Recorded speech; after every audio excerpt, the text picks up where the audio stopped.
This conference will now be recorded.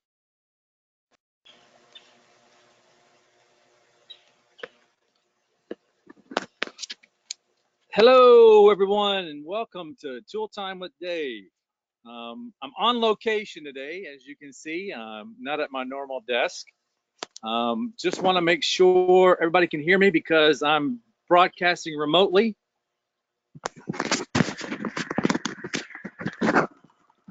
All about the technical issues, right?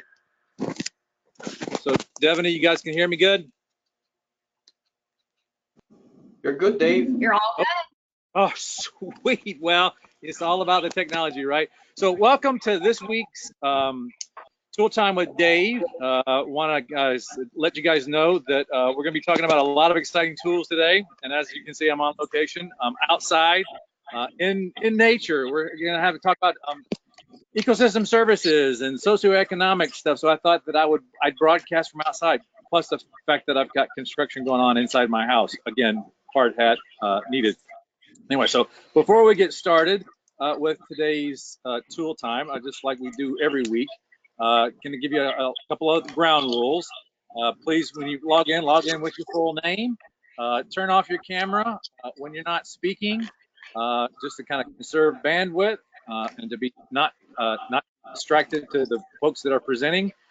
Please mute your audio when you're not speaking. So if you're not talking, please hit the mute button. If you're on your phone, please, mute your cell phone or your office phone, and please do not put us on hold. I'm sure that the office music that you have or your on-hold music is great, but it's, again, kind of be distracting. If you've got questions, please, when the time comes, introduce yourself with your name and your affiliation. Also want to encourage folks to use the chat box to type their questions in. We've extended all of the an extra 30 minutes on the backside to give presenters as much time as possible to talk about their tools and to showcase what they want to share with you guys. So you can, sometimes they might leave time for questions, and if not, use the chat box and we'll get back to be able to answer those questions at the end of all of the presentations today. And again, as always, this webinar is being recorded. So we're going to talk today about, we've got several people chatting with us today about their tools. We've got Wiley Carr, who's going to be talking to us about their socioeconomic profile tool. Kara Coffey is going to be talking to us today about Bluevalue. And for those of you guys that have been around for a while, might remember it by another name. It used to be called GeckoServe. So blast from the past, GeckoServe revamped and redone to now Bluevalue. Excited to hear about that. And then Sarah Mason and Lydia Olander are going to be talking to us about some logistic and socioeconomic models. So we got a jam-cracker-block full of presentations today. But before we start with that, we're going to have a word from our sponsor. There's Lorraine. She's from Esri, and she's going to be talking to us today about some ecosystem changes and or the links between spatio-temporal ecosystem changes and neighborhood socioeconomics. Boy, that was a mouthful. Lorraine, it's all you. Take it away. Thank you very much for being here. Thank you. Thank you so much. It's such a pleasure for Esri to be here and to sponsor this event. We're pretty excited about it. At Esri, we believe that humanity and nature can coexist and thrive. Our belief is rooted in the idea that mutually beneficial relationship starts with respect and deep understanding of our planet. For 50 years of leading location-based expertise and innovative technology, we have helped businesses, governments, people change the way they lead, plan, work, and live, all in an effort to advance sustainable prosperity for all. This excites me so much. You have heard in the past, some of the past sessions. This is the fourth of an 8-part webinar series that we've taken part in so far. And Keith has been speaking in the previous one. He is most likely on the call with us today. This is his contact information. Keith is our ocean content lead here at Esri, working with the Living Atlas of the World team, and he is an expert on all things oceans. So, including most likely all the resources that will be presented here today. So feel free to ask questions and reach out to him. My name is Lorraine Tai, and I'm the director of the Earth Sciences Solutions team on our industry team here at Esri.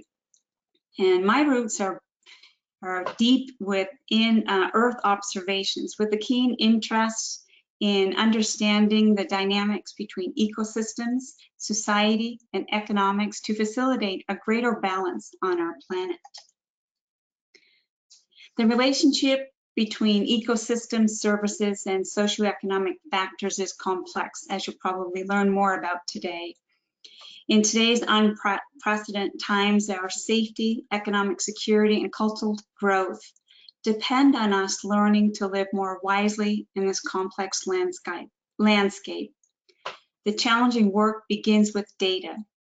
In response, our Living Atlas of the World provides authoritative data to help our users, communities, and companies to design equitable solutions that benefit society and the planet. We look to spatial data for answers and direction to further our understanding of how human activities are driving fundamental changes to the Earth. Location-based knowledge provides a means to improve the quality of life for all without increasing the use of natural resources beyond Earth's carrying capacity. ArcGIS Online, a complete SAS mapping and analysis solution, is a useful tool to get you started in studies in socioeconomics and ecosystem services. There's a link here that would allow you to have access to this software free and for 21 days. I encourage you to take advantage of that. And all the links that are presented in the presentation today will be provided. If they're not already uploaded online to the GOMA website, we will make sure that that does happen. So one example of utilizing data maps to gain understanding and relative vulnerability of counties in multiple states across US as a whole. Here's an example of web apps where we're looking at social vulnerability. Every community must prepare for response to hazardous events, whether they be natural disasters, like a tornado or a disease outbreak or a harmful chemical spill. The degree to which the community exhibits such social conditions, including high poverty, low percentage of vehicle access, or crowded households, may affect the community's ability to prevent human suffering and financial loss in the event of disaster. And then these types of factors describe as community social vulnerability. Here's an example of using our tools to actually calculate that. And at the end, I'll come back to it online. I had trouble with it before with my system. I don't know if it's getting information overload or not, and that's why I have a snapshot of it here. But this link here will take you to this web app, and you can go all across the US that will allow you to look at a social vulnerability index and provide a look at more information of how this was actually calculated. But using tools like our Living Atlas of the World data, as well as ArcGIS Online, can allow you end users to be able to create such a representation. And as I thought about today's example, I was thinking about what resources could I actually provide to you to help further your interests. Well, there's a lot, of course. So as not to overwhelm you, I've provided a few examples already, and a few more listed here to further your investigation on information, data, maps, and apps that may serve you to enhance your work. In particular, these 3 blogs provide a lot of wealth into the topic of today's session that may interest you, and I would encourage you if you have a chance, to take a look at those. As well, if you have opportunity to enhance your skill set, a free learn lesson also will look at space and time analysis, which is very critical as we're looking at something to do with our ecosystems and socioeconomics. Again, all of these links will be provided to you, so don't worry about trying to grab them here. Also, there's an opportunity for you to get involved, join the community, connect with the Ecological Marine Unit Science team, and share your findings with the Living Atlas of the World. These hyperlinks will be available for you to take a look and see all kinds of information that is being populated by users like yourself. In addition, there's the ocean of open data and access to such information as temperature, salinity, nutrients, a series of ecosystem type information that will teach you how these parameters influence ecosystems response. So I also encourage you to take a look at that information. Of course, I definitely want to invite you to our up and coming Esri Ocean, Weather and Climate GIS Forum taking place November 4th and 5th. It is virtual, so there's no travel involved and complimentary. There's links here to participate, to register for the event. You have to register to get in, as well as you still have some time for a call for presentations. People are still submitting those events or opportunities to speak and share your research with a large community. At this event, we'll focus on ocean, weather, climate, conservation, and resource management as we learn how to better plan for a more sustainable and prosperous future. So I really do hope you join us. You'll get to hear from speakers from prestigious institutions such as Southern California Coastal Water and Research Project, Georgia Institute of Technology, and Scripps Institute of Oceanography. There will also be user presentations and demos for you to sharpen your skills. And of course, we're going to have a guest appearance by Mr. Tooltime Dave himself. So please, if you have the opportunity, please check it out and register. We'll be so happy to have you join in on this incredible event. So again, thank you for your time. We've got, again, Keith and my information. Feel free to reach out to us if you have any questions or want to learn more. We're so happy to be able to continue our journey and learn more together. Thank you. Back to you, Dave. Oh, awesome. Thanks, Lorraine. Was great information. And I posted the link to today's agenda in the chat box for everyone. So that's got the links that Lorraine was talking about that are in today's agenda, as well as descriptions for each of the tools that are going to be displayed or they're going to be talked about today. So you guys can access that. And it's also on the GOMO website. So if you go to resources, the Tool Time, our Tool Time with Dave landing page has got all that information. So the webinars will be posted there, the recordings will be posted there, as well as all of the schedules with the entire agenda. So that's awesome. I think we're gonna go next. We'll just jump right in with Wiley and her the presentation on the socioeconomic profile tool. So take it away. Thanks so much, Dave. Can you hear me all right? Yes, sorry for the social faux pas there, Wiley. No problem. So thank you all for tuning in this afternoon. Happy to be with you. My name's Wiley Carr. I'm joined today by my colleague, Brad Milley. Brad and I are both social scientists with the U.S. Fish and Wildlife Service. I'm based out of our Southeast region, so I sit in Atlanta, Georgia. Brad is with our Human Dimensions branch, and he's located in Fort Collins, Colorado. Brad was one of our leads for designing and developing the tool that we're going to share with you all today. So I'm going to let him provide some quick background information, and then I'll lead you through a live demo, fingers crossed, technology work. So with that, I'll turn it over to Brad. Thanks so much, Wiley. I'm just going to go over a little background information about the tool today. This U.S. Fish and Wildlife Service and Headwaters Economics created the Socioeconomic Profile Tool. And the goal is to allow people to learn about the demographic and economic conditions of the trends in the communities they work. We wanted to improve community engagement by understanding socioeconomic conditions. And we wanted to give the user the ability to run reports over time and track changes over time.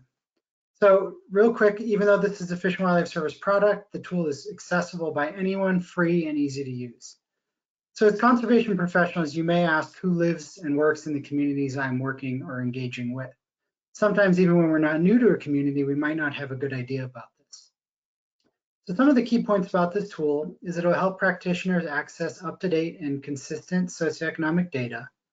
And it's more universal than specific. It's curated for greatest relevance for the greatest number of people.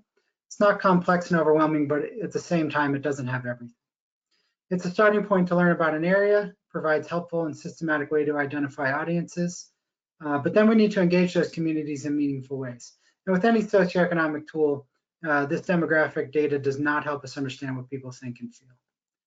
In the study guide that Wiley will go over in a few minutes, you'll learn, you'll find guidance on how to apply the data, including additional tools that can help you take the report information and develop an engagement plan. Next slide, please, Wiley. Thanks. So the socioeconomic profile tool has broad applicability across many conservation professions. So starting with planners, they often collect citizen-centered input that relies on public participation. This tool can help practitioners, or excuse me, planners ensure they're reaching out to a diversity of audiences in their area of concern. Building community connections begins with knowing who lives and works in your communities, starting with an understanding of the demographic and socioeconomic makeup of the area. This information can help you identify the varying needs and interests of different populations you serve and design and deliver services to better meet them. Land acquisition and easements take into account the biological priority of your organization, but it also takes into account external threats to these priorities. This tool will better help provide realty staff with additional information about the socioeconomic conditions, so that they may be better equipped to access current conditions or assess current conditions and future land use changes. Many conservation organizations also work with private landowners across the country to protect and restore habitat. These private land conservation professionals have extensive experience regarding wildlife and their habitats, as well as working with private landowners. This tool gives them the ability to have a better understanding of the context of the communities they operate in and may help them target their outreach efforts and maximize their conservation return on investment. And finally, but not all the tool is good for, is the NEPA process, which requires documenting baseline conditions before a project begins. And this tool can provide you with some information needed to describe those socioeconomic baseline conditions. Next slide, please, Wiley. So with that, I'm actually going to turn it over to Wiley, and he's going to give you a demonstration of the tool, how it works and its functionality. So take it away, Wiley. Thanks, Brad. So we're going to try and smoothly transition here. So now hopefully you all are seeing the landing page for our socioeconomic profile tool. You can see the address in the address bar up there. We can share it in the chat, and then obviously you have it in the announcement for today's Tools Cafe. So once you get to the socioeconomic profile page, I'll just point out one thing before I dive in. There are a couple of blue boxes up in the right-hand corner. If you hover over those, there's actually a little pop-out menu that will take you directly to Headwaters Economics site, our partners in this endeavor. You can see more of their tools there and also have contact information. There's also this little About This Tool link, and if you click on that, it will provide some of that background information that Brad just provided for you. It'll also talk a little bit about the data sources that we use for this tool. And then it also has some frequently asked questions. So if you have any problems, you can check that out. Now, this tool was designed with our Fish and Wildlife Service practitioners in mind. But as Brad said, it's publicly available, it's free to use. But the reason I mention that is because when you start to type in a starting point for your socioeconomic profile search, you'll see that it's pre-populated with U.S. Fish and Wildlife Service units, so National Wildlife Refuges, National Fish Hatcheries, those types of places. If you happen to live and work in an area near one of those units, then it's a helpful place to start. Assuming that many of you don't, you can just simply click this little box underneath the search bar that says search by city, and then you can search by any city in the United States. But I'm going to start out by searching for one of our national wildlife refuges as an example, specifically Bayou Sauvage, which is just outside of New Orleans. And so you can see that the pre-populated menu comes up, and I click on that national wildlife refuge. It takes me to an interactive map. Now, this web-based map is similar to any other interactive web-based map that you're used to. You can zoom in and zoom out. You can click and drag. So let's say that you wanted to start with the city of New Orleans, but then you get here and you decide, actually, you know what, I want to look at someplace in Florida. Well, you can just click from here. You can zoom out, move over to Florida, and zoom back in on the area that you want to. So don't feel restricted by your starting point. Once you get to this map, you can move wherever you want. You will see that when you get here, the area that you selected in that initial search bar, whether it's a Fish and Wildlife Service unit or a city, will be highlighted. And that doesn't really mean anything. It doesn't dictate anything. It just helps you keep your bearings of where you started your search. And if you're interested in a national wildlife refuge, a lot of them have these funky borders, and so it kind of highlights where those borders are. So once you've gotten to the area that you're interested in looking at, you can decide which unit of analysis you're most interested in, and that's this menu over here on the left. And so you can decide whether you want to look at census tracts. And if you click on that, you'll see that the census tract boundaries for the area on the map show up. And if you hover over them, it will provide the name and number of that census tract, and you can select those as your unit. You can select cities or towns, and it will show you municipal boundaries. You can select counties, and that's what I'm going to do in just a second. You can select American Indian areas, or you can select states. Once you've decided which unit you're most interested in looking at for your comparison, just hit continue. That brings up a couple of options for how to select the actual area. You can click on the map, and that's what I'm going to do in just a second, and select individual units, in this case counties, or because we're looking at Louisiana, I'm going to be selecting parishes. Or you can draw a polygon, and anything within that polygon is going to be included. Or you can say you're interested in searching within a distance. So I could say I'm interested in all the counties within 10 miles of the refuge boundary, and it's going to include those in my search. But like I said, I'm going to go ahead and select by county and just click on them. So I'm going to add 3 parishes that are close to this particular national wildlife refuge, with the assumption that those are where a lot of our visitors to this particular national wildlife refuge come from. And then I'm going to hit continue. When I do that, some baseline socioeconomic information automatically populates in this kind of in-browser view. Some of the information that this highlights are median household income, percentage of minorities as part of the population in the area, the number or the percentage of the population that speaks English and that level of proficiency, the percentage of families in the chosen area below the poverty line, and the median age. And a couple of things just to really quickly point out in this kind of quick data viewer. One is that it has the 3 counties that I've selected populated here in this menu, and it has a bar graph indicating the median age, and it compares those with the overall United States median age. That's this gray bar at the very bottom. You can change that comparison level if you want to a state, to a different county. But for now, I'm going to leave it set as a comparison to the overall United States. The different coloring of these bars indicates whether or not the median for that county is higher or lower than the national average on that particular measure. So you can see that St. Tammany Parish is a higher median age, whereas St. Bernard and Orleans Parish, both of those are below that median age. So this is, like I said, just kind of a quick viewer right here in the browser. This is just the tip of the iceberg, though, for the amount of information that this tool provides. To get the full information, you need to go over and click Download Full Report. When you do that, it brings up this little download menu, and you can change the subtitle of the report. It's very customizable. you can change that comparison location. So let's say I was interested in comparing these particular counties to the state of Louisiana versus the nation as a whole. I could select that here. And then you can download it either as an Excel file or a PDF. We recommend downloading it as an Excel file, at least initially, because then the report is very customizable. You can interact with the data, the graphs. You can copy and paste the data and graphs directly from the Excel file into another document that you might be working in. The PDF file is more static once you download it. So anyway, just something to consider if you are using the site and trying to decide. So real quickly, I'm going to now, I actually went ahead and pre-downloaded the report for these 3 counties. So I'm going to pull that up now. So hopefully now you're seeing an Excel file, and this is actually the cover page for this particular report.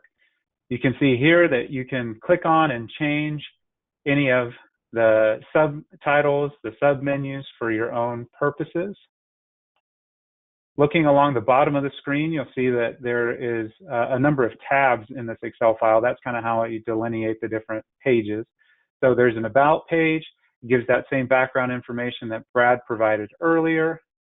There's a table of contents, and really this is your main navigation page once you download a report. You can click on any of these sections and it will take you directly to that tab. Those tabs correspond with these numbers along the bottom, 1 through 15 in this case. So I'm going to start out by looking at employment by industry. So I'm just going to click on that tab, and a whole lot of information just popped up. So don't try and take it all in at once. Let me walk you through it in just a little bit. So there are 3 main columns or 3 main parcels of information on this page. The first is a tabular format for the information. So you can see it's combined the counties, and then it breaks out the combined county employment by different industries. And so you've got all of the raw data right here, as well as the percent change from 2010 to 2018. As you move to the right on this page, there's a graphical version of, I might have just made that word up, but there's a graph that displays the same information. And so it also highlights a couple of key things. So it shows which sectors created the most jobs over the past year. And then you can look at that graphically. And obviously here in this area, you can see that several industries were affected heavily in 2006 by Hurricane Katrina. This top blue line here is utilities. So you would assume that that would be oil and gas, heavily impacted by Katrina, and then some of the trends since then. One of the really great things about this. Well, sorry to interrupt. It's your 2-minute warning. Got it. Thank you, Dave. Yep, so one of the really helpful things on this this report is it also indicates, well, what are we actually measuring on this page? Where is this information coming from? Why is it useful? And where can you go to find more information? The last thing that I'll highlight is that at the very bottom of all of these pages, it has the data source built in. And so if you wanted to copy and paste this graph into another document, you have the citation information built right in there at the bottom of the page. And so that was really all that we wanted to share from the report. So I'm going to call that a technological success. And now we'll pause there and see, Brad, what all did I miss? Wiley, I think you did a great job, especially with the graphical elements of the report. I thought that was spot on. And yeah, just thanks everyone for giving us this opportunity to share the tool. All right. That's all from us, Dave. Thanks so much. Well, yeah, no, thanks, guys. So we're going to go ahead and get to the next presentation, Carrot, Coffee, and Bluevalue. But if you think of questions for Wiley or Brad, go ahead and throw them up in the chat box, and we'll be able to circle back around to them at the end. So with that, I'm going to turn it over to Kara. On your mark, get set, go. Hey, Dave. Actually, it's David Yoskowitz here, so I'm gonna jump in and start for a couple of slides. Well, I didn't know you were coming, Dave. Man, sorry, I would have introduced you. No, that's fine. That's fine. No problem. All right. Yeah, thanks, Dave, for having us and the Gulf of Mexico Alliance crew. I really appreciate it. You see on this title slide a number of people that have been involved with this effort of Bluevalue. I also want to note Emily McCauley and Gail Sutton here at the Harte Research Institute and the crew at Amazy for helping put together this new and improved Gecko Serve, which it no longer exists, and we'll talk more about that in a moment. Next slide, Kara. Thanks. So as Dave Reed mentioned earlier on, for several years now, we've had something out there called Gecko Serve, which was to capture studies from around the world that would be applicable to habitats here in the Gulf of Mexico and the ecosystem services that are produced by those habitats. It was supported originally by NOAA's Office for Coastal Management and EPA's Gulf program. And it was built very quickly to get in a lot of information to share with as many people as possible. But as with many things, technology improved. The platform in which we built Gecko Serve was no longer very stable. So the team here at HRI stepped in with the resources and we produced Bluevalue. And Bluevalue is really to go beyond the Gulf of Mexico, although that's where our heart is, and start to include habitats that are outside the Gulf of Mexico. And so this would take on more of a national importance, this ecosystem services valuation database. And so, Kara, I'm going to turn it over to you and let you share with everybody all the work that you led for this effort. Great, thank you. Thank you both, Dave and David, for the introduction. I'm really excited to be launching this tool here at GOMA Tool Time Cafe today. I'm really excited to get this going and to get this launched and to share it all with you. So as David mentioned, we wanted to kind of revamp Gecko Serve, and the whole idea for this was that we needed a website that could allow for the distribution and the sharing of information about ecosystem services valuation studies that are relevant to the Gulf of Mexico region and beyond. Just the Gulf. So, and also to identify current gaps in ecosystem services literature. And we just wanted to enhance the website so it's a little more user-friendly and to have an up-to-date look.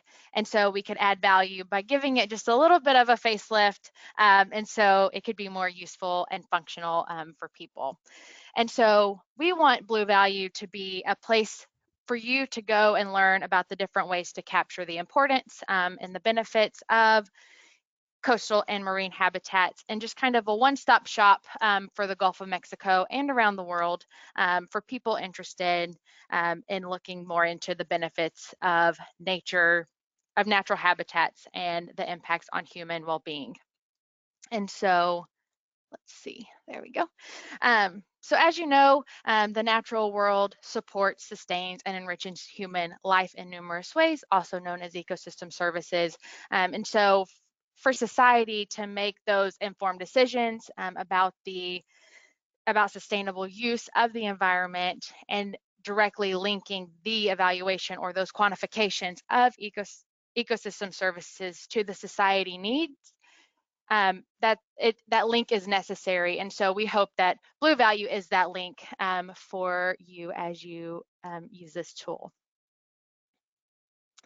So what is Bluevalue? Bluevalue is a searchable database of simplified and useful ecosystem valuation information. And many scientists, economists, practitioners, and others around the world have conducted ecosystem valuation studies, but it can be difficult and time-consuming to kind of collect all that information and to assess those results quick and easy. And so we hope that Bluevalue offers that quick and easy access for those actual ecosystem values in numbers, and it just houses literature from around the world that you can then download, cite, bring it to meetings, or share with others.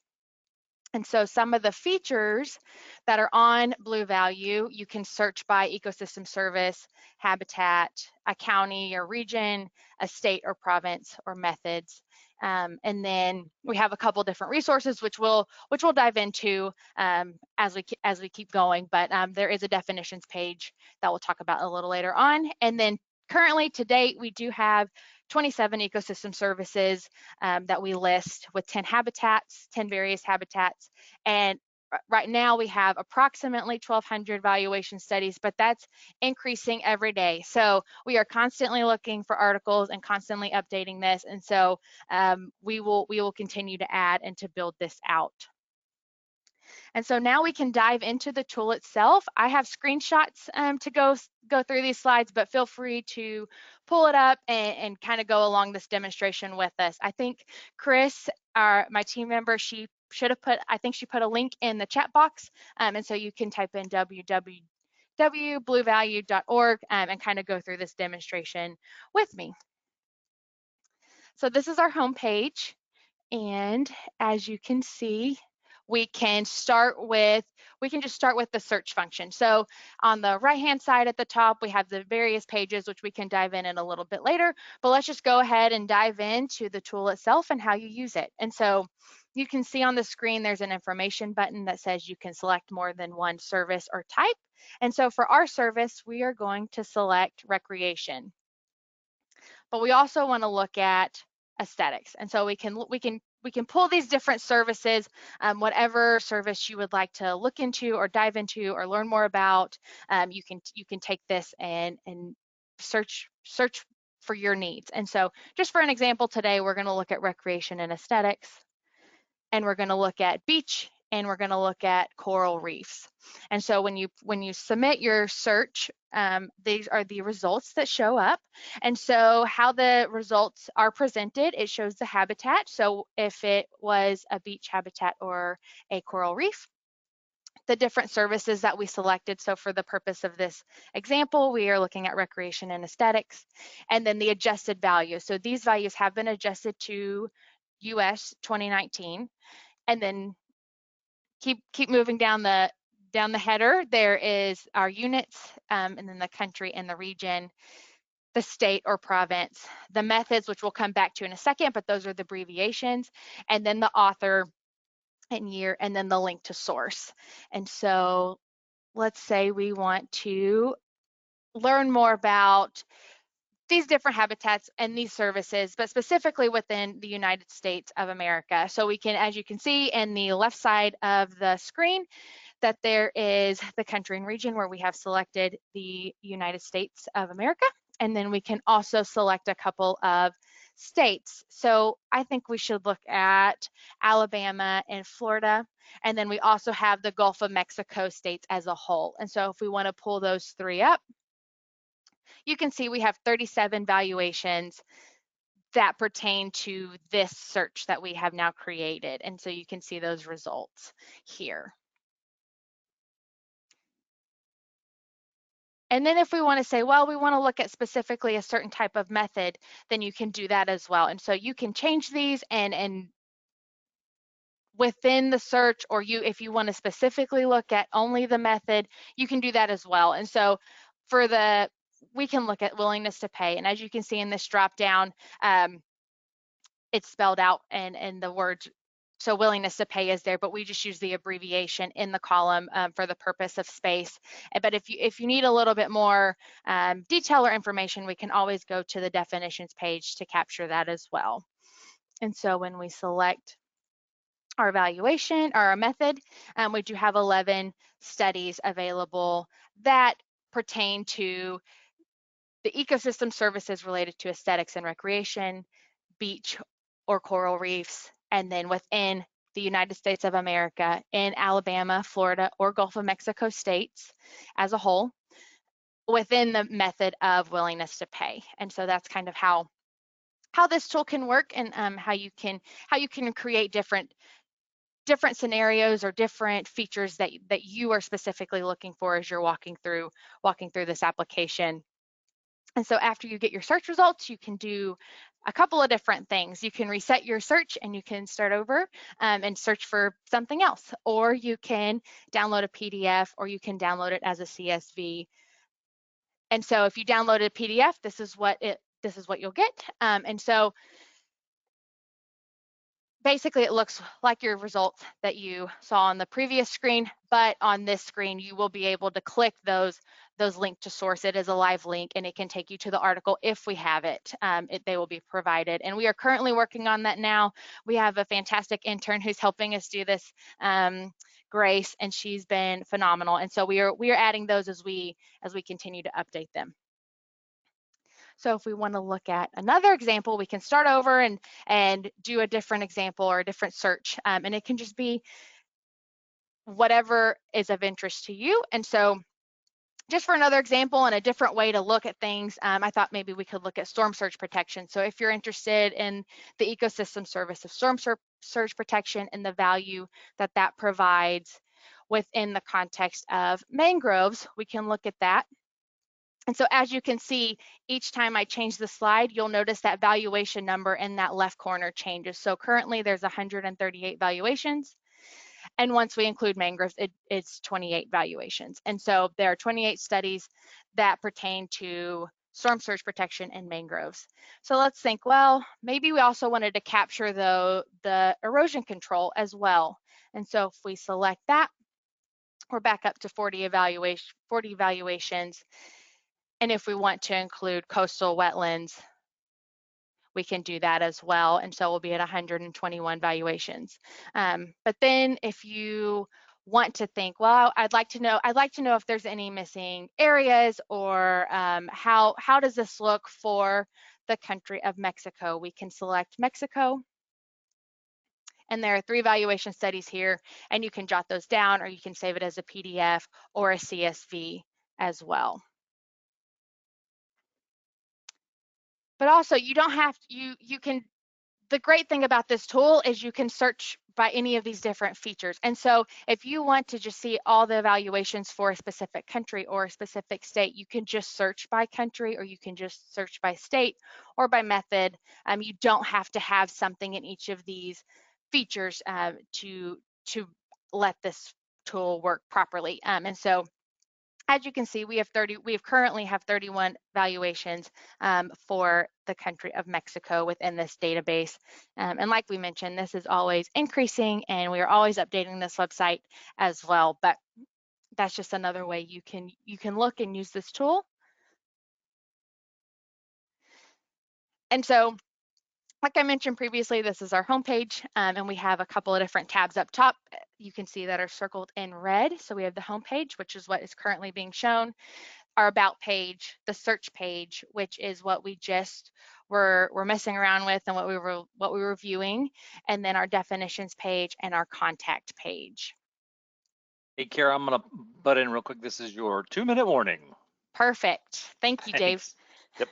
Okay, so for our definitions page, it's a downloadable PDF where it has a list of services, and it provides a description and an example of those services, along with the definitions of our methods that are in that drop-down function, and then also the definition of those headers that are in our database as well. And then there's our contact page. So feel free to send any comments or questions, or if we miss a study that should be included, please send that to us. We would love to capture that and have that in this tool for people to use. And so you can just fill out the form below, or our email address is also on this webpage as well. And with that, we wanted to invite you all to join us for a deeper dive on October the 16th at 10 o'clock Central Time. And here's the information. I know this link is really long, so if you want to take a photo or a screenshot, or Chris posted the information in the chat box as well, you can capture it there, or just shoot me an email at kara.coffee@tamucc.edu, and I'm happy to send that information over your way. And we hope to see you on Friday, October the 16th at 10 a.m. to dive in a little deeper, or for us to answer any questions that you may have if we don't get to them today. And so I want to say thank you. Thank you so much for letting us launch this tool here at the Tool Time Cafe. We're really excited. We hope that you go and check it out and let us know what you think, and I hope it's useful to you all. If you have any questions or comments or concerns or anything, if you have studies that we should make sure are included, please shoot me an email at kara.coffee@tamucc.edu. And then lastly, I want to give a shout out to our blog. The Socioeconomics group at Harte just launched our Bluevalue blog yesterday. And so you can go, we have a couple of blogs on there right now.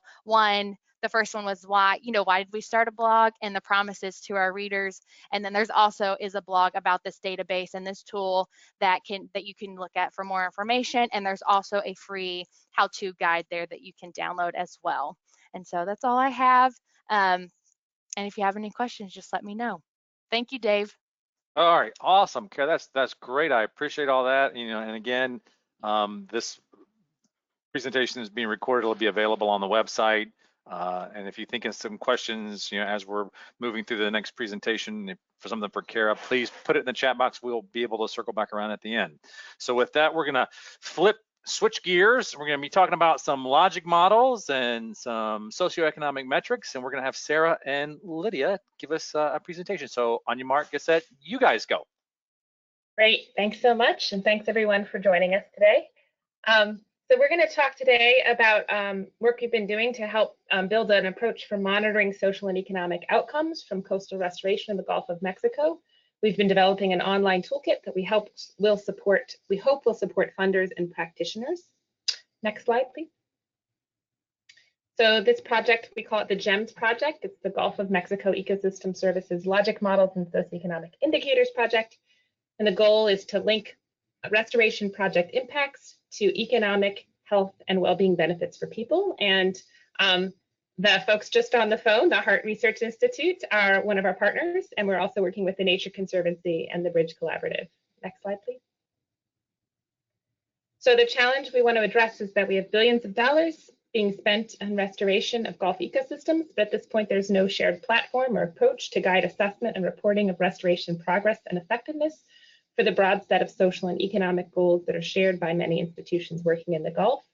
And at the bottom, I have listed the goals for the Restore folks, and they have 5 goals, and 2 of those that I have boxes around are really social and economic goals, community resilience and economic revitalization. And at this point, they don't have any good way of trying to track and assess how restoration is achieving those goals. So this is one example. Next slide, please. So we're hoping to lay a groundwork for such a shared platform for restoration funders and program developers and managers in the Gulf. And we're working with a number of the funders and program managers, the Restore Council, some folks from the NRDA process, state resource agencies, and NIFWIF, for example. And funding for this work has been provided by the National Academy's Gulf Research Program. Next slide, please. So our approach for this has been to develop a set of evidence-based logic models that follow through to the social and economic outcomes. And so in this picture here, we have an oyster reef restoration as our intervention, which causes biophysical and ecological changes in the gray boxes. So oyster reef quantity or quality changes, which affects the fish populations around those reefs. And then this can affect people. So in this case, the human activities change in that you get more recreational fishing around this restored oyster reef. And that has a social and economic outcome, which in this case is jobs and recreation. Next slide. And so from there, we can develop a practical set of social and economic metrics that are relevant to these outcomes that are in these models. So in this case, number of recreational jobs resulting from the oyster reef restoration. So the increase due to those additional fish and recreational activities. And the idea is that these metrics would be relevant across project types, across programs, and across locations, which would allow cross comparison. So together, we hope these can help facilitate effective project planning, evaluation, and comparison that now could include these social and economic outcomes. Next slide. So we really have kind of 3 goals. We want to be able to, we want projects and programs to be able to compare restoration approaches across a broader suite of these shared social and economic goals. We want to help identify uncertainties and gaps in knowledge about social and economic outcomes. So those conceptual models that we develop are really good for helping us identify what we know and what we don't know. And then third, we want to help track performance towards these social and economic goals. Next slide.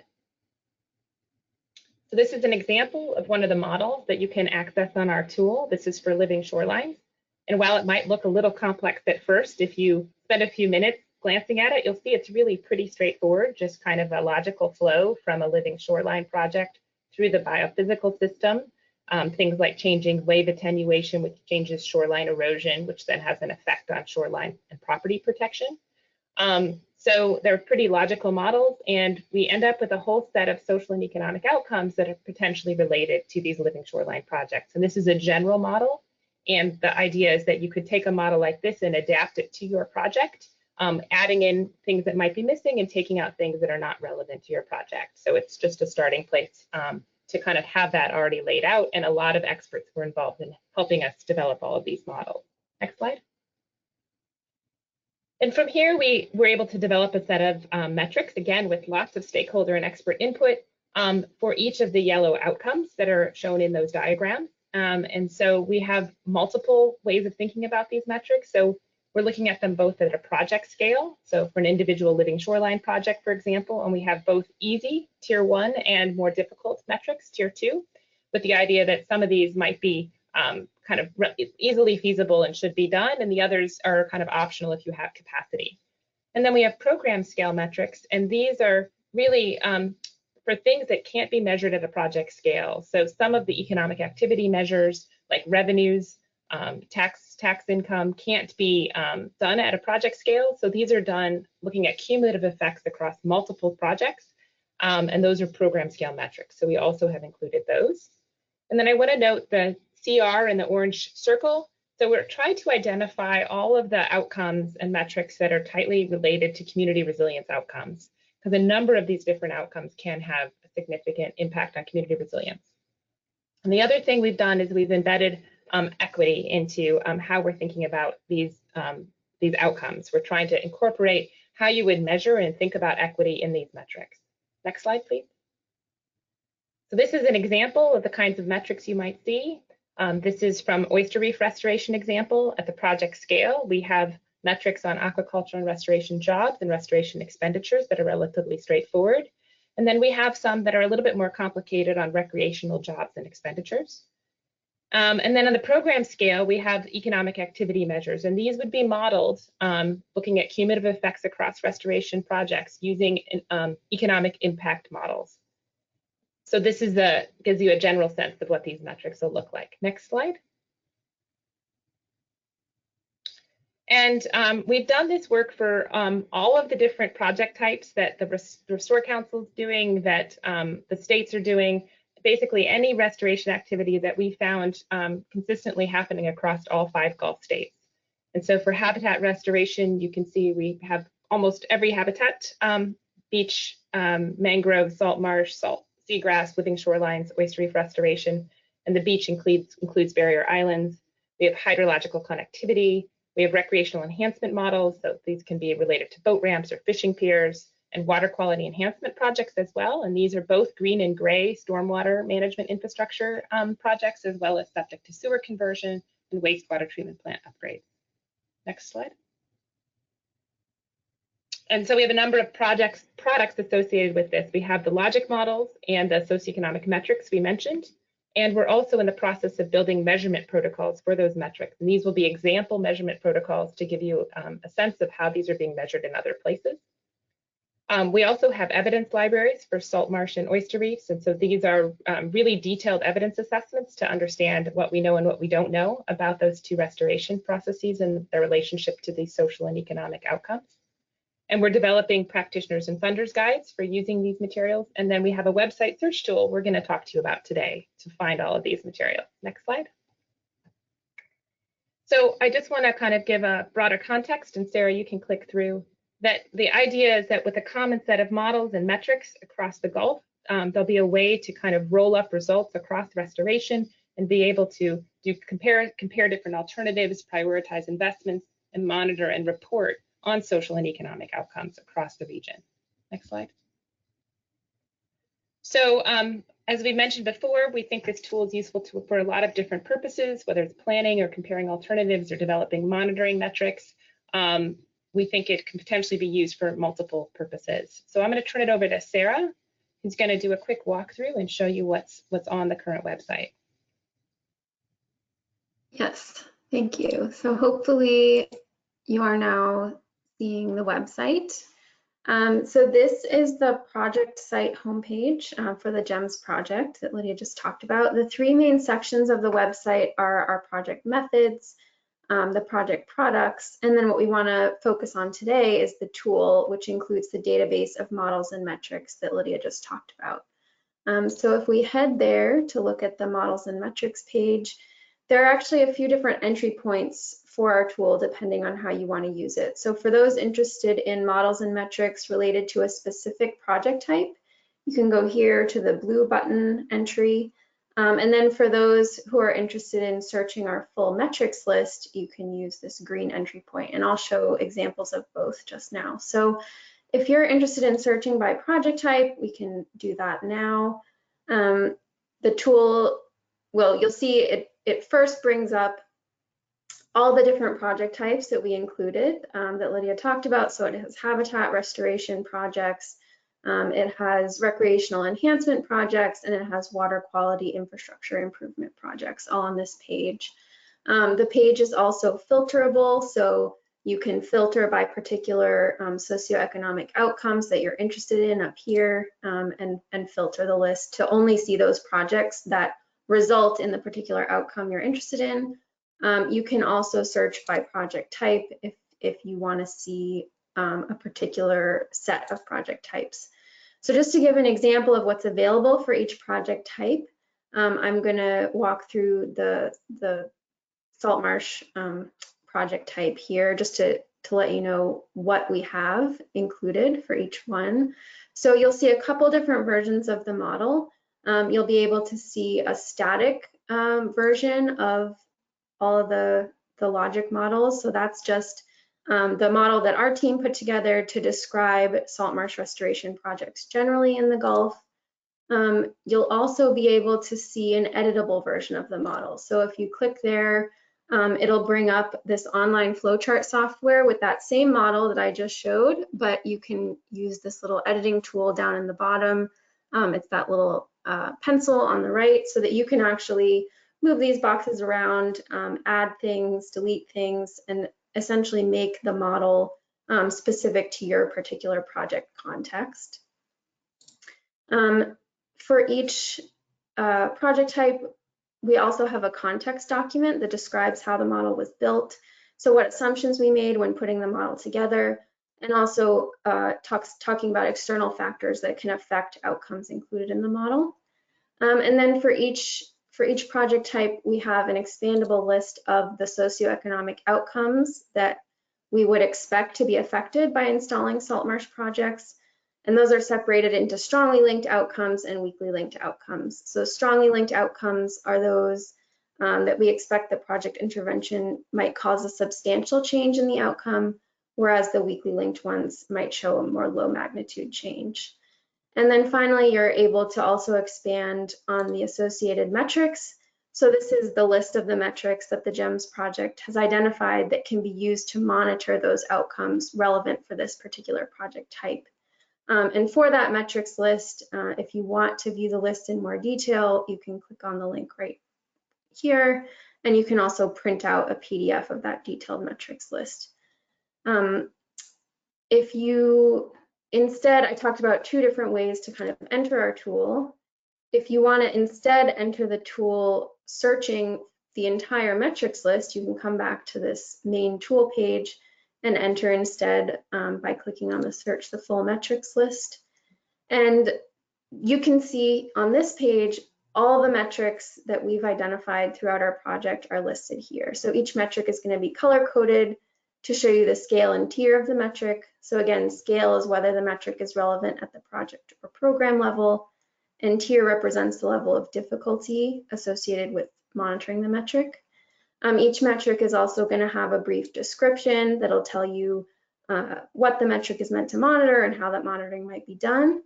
And then eventually we'll be putting high-level metric protocols on the site. So they're not quite ready yet, but eventually in the next few months, we'll be putting up protocol documents that talk about the steps you would take to implement monitoring of each of these metrics and provide resources to other projects that have monitored in this way.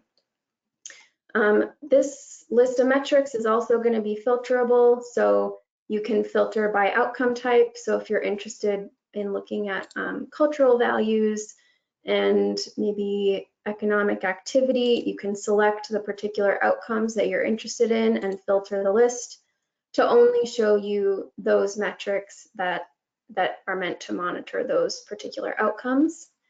Sarah, I'm going to interrupt real quick. Sorry, the 2-minute warning. Okay, thank you. And you can also filter by scale and by tier to pick those metrics that are going to be most relevant to you. So at any point after filtering the metrics list, you can also scroll down to the bottom here and save the metrics list as a PDF. And that will download a PDF of those metrics that you selected so that you can save it or share it more easily. All right, I know that was kind of rapid fire, but I will end there and go back to the slides for just a second so that. You can just go to the last slide. Okay. Because I think we're at time. So just wanted to provide the link. It's also in the chat box and contact information. We're happy to talk more about this or share it with other people if it's helpful or answer any questions. Thank you. All right, guys, thanks a lot for, all three of our presenters. It's a big round of virtual applause for everybody that presented today. As you can hear, I don't know if you guys can hear but my construction, I got ran in from outside. We have a downpour here in Florida, and I just, so I'm back in the construction zone. So we've got time. We've extended the webinar for questions. Does anybody have anything specific that they want to ask? Actually, we got one from Heidi. This is for Lydia and Sarah. What did you settle on for resilience/flood mitigation metrics? So Lydia, Sarah, who wants to take a crack at that one?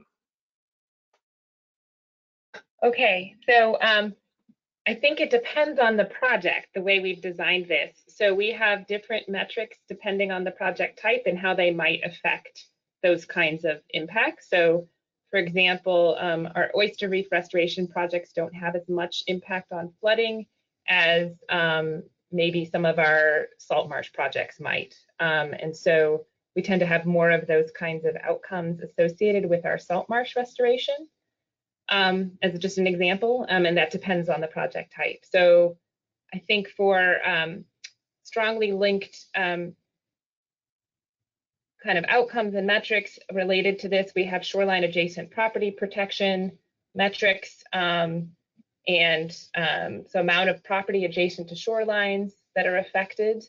And sorry, I was just going to say specific to flooding, we also have a an amount of insurance claims, and that's our flooding specific metric that's linked most closely to resilience. And we also have some disruption metrics related to flooding as well. Excellent. All right, thank you. Sorry, good. So I actually have another question for you guys while we have you unmuted.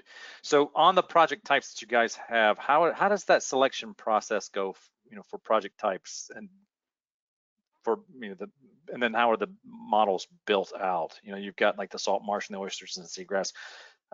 Is that documented somewhere on the webpage that I just haven't dug into yet, or how do you guys select those? So the project types were selected based on the types of projects that Restore and NIFWIF and the states were currently funding. So that's how we selected the project types that are included. And that should be in our documentation somewhere on the methods in the website. I'm sure it is. Like I said, I just haven't dug in enough to find it. Yeah, I'd ask the experts, right? Got you on the phone. No problem, but hopefully it's there too.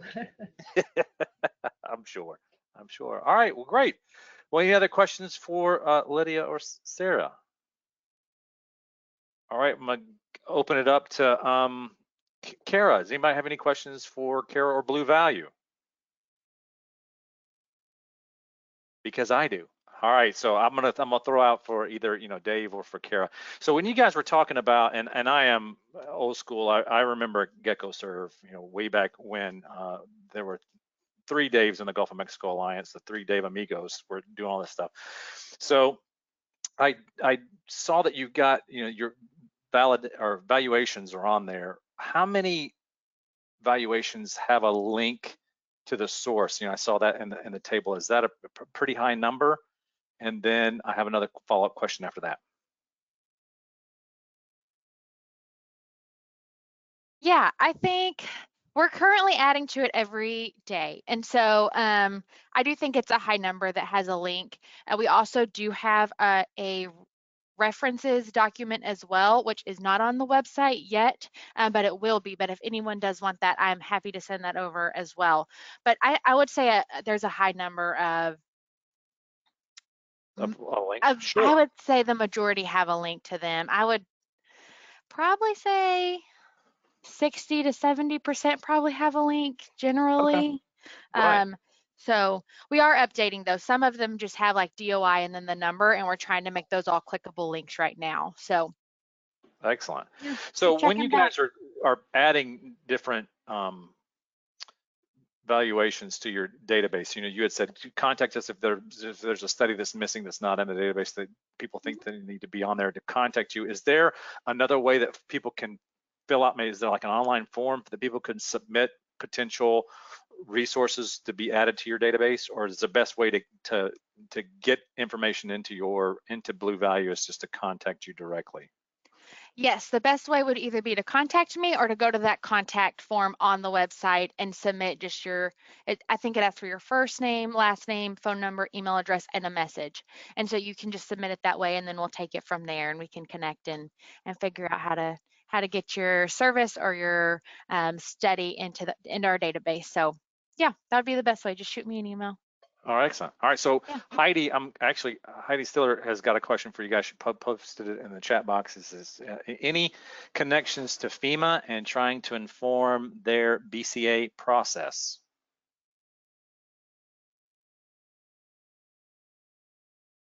This is David. Yeah. Go ahead, David. I'll jump in on that. No, not yet, Heidi. I think that's a great idea, though.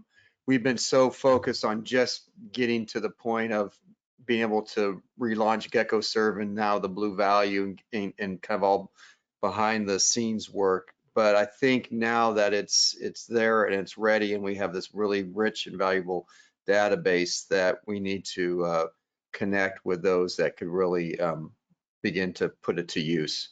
Not only the local decision makers, but those at federal level, state level as well. Thanks, David. I really appreciate that. We have been chatting with FEMA specifically about sort of the risk reduction benefits of green infrastructure and how to get that into the benefit cost analysis a little bit more, because green infrastructure projects struggle to make it through. But I think thinking more broadly about how other ecosystem services might be incorporated as well would be really good. And they have opened the door. They do allow ecosystem services to some extent. So is that something that is that something you and I can talk about after this and dig into that a little bit more? Yeah, for sure. Sounds good. Great. Excellent. Thank you for that. See, Heidi, this is a standing invitation. You need to come to all these things because you ask really good questions. So we're expecting to see you on the rest of the Tool Time webinars. I'll do my best. All right. So who else? Any other questions for Kara or Dave and Bluevalue? Great. I'm going to last call out to Wiley and Brad for their presentation. Anybody have anything specific that they want to ask them? Okay, so I have one. The download, that was actually right when you guys were first demoing the tool. I was like, all right, great. How do you get this information out? That's awesome. And so your export tool, downloading the PDF or the Excel file is great. I think it's awesome that you guys have included all of the graphics and the references to those graphics. But then I was thinking, how about, when people are pulling up, the map images? I know that's not part of the download, but is there a way, say if somebody was doing a report and they wanted to, reference, some of the charts and they pull the data down itself, but then have that map image inserted, or is there a way to grab what you guys are displaying through your map insert to export that information as well to include in report or presentation or whatnot? Yeah, thanks, Dave.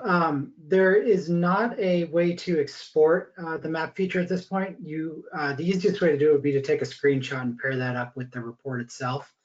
One of the nice things about the report is that all those tables and figures that Wiley showed, you can simply click, copy, and paste them into any report that you're writing. So in terms of taking that information over, it's really easy.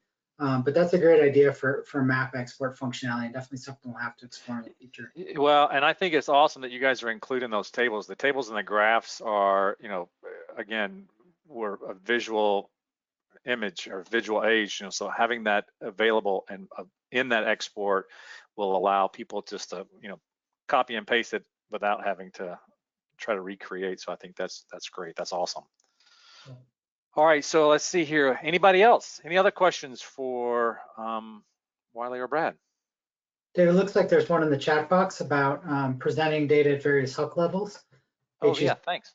Yeah, we have not explored that at this time. We have really been focusing on those, geographic boundaries, both Fish and Wildlife Service units as well as cities and towns throughout the United States.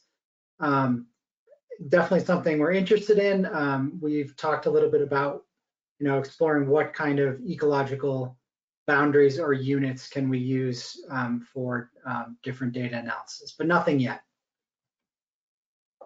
Right, and just following, this is David, just following up on that, we have some other projects that we're dealing with on storm surge and sea level rise where we've kind of been thinking about how to do that at various HUCs. And so maybe it's a matter of us getting together and thinking about how to work through that. It can be challenging, transferring that socioeconomic demographic data to something that it wasn't originally set for. So.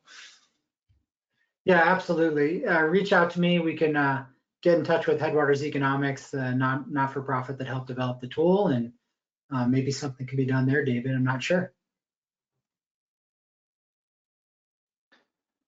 Excellent. All right. Well, guys, I think if anybody else, any other questions? We still have time. All right. Well, guys, again, a big round of applause to everybody that's participated today. Thanks to all of the presenters. Thanks again to Lorraine and Esri, our sponsor for this. Wanda, Devaney's got it popped up. Our next tool time with Dave is going to be next week. We're back to back this time around, October 6th at 2 p.m.